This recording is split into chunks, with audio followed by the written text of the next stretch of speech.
মধ্যপ্রাচ্যে এখন চলছে তীব্র গ্রীষ্মকাল।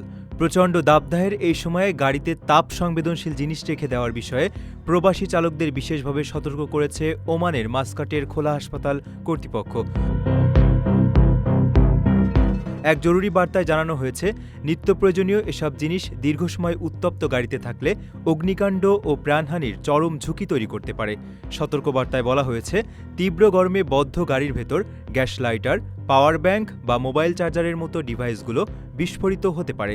এছাড়া রোদের আলো সরাসরি পড়ে এমন জায়গায় প্লাস্টিকের পানির বোতল, সুগন্ধি বা চশমা ফেলে রাখা থেকেও চালকদের সতর্ক করা হয়েছে। এগুলো তীব্র গরমে প্রসারিত হয়ে কাজ করে ভয়াবহ অগ্নিকাণ্ড ঘটাতে পারে। কর্মব্যস্ত প্রবাসীরা তাড়াহুড়ো করে নামার সময় অনেক ক্ষেত্রেই এসব জিনিস গাড়িতে ফেলে যান। তাই গাড়ি পার্ক করে যাওয়ার আগে ভেতরের অংশ ভালোভাবে পরীক্ষা করার পরামর্শ দিয়েছে কর্তৃপক্ষ। সামান্য অসতর্কতায় উপার্জনের মাধ্যমটি যেন বিপদের উৎস হয়ে না ওঠে, সেজন্যই মূলত এই বিশেষ সতর্কবার্তা।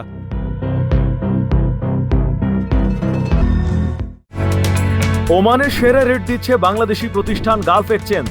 প্রিয়জনকে টাকা পাঠাতে আজই আসুন আমাদের যে কোনো ব্রাঞ্চে অথবা কল করুন স্ক্রিনে দেয়া নাম্বারে।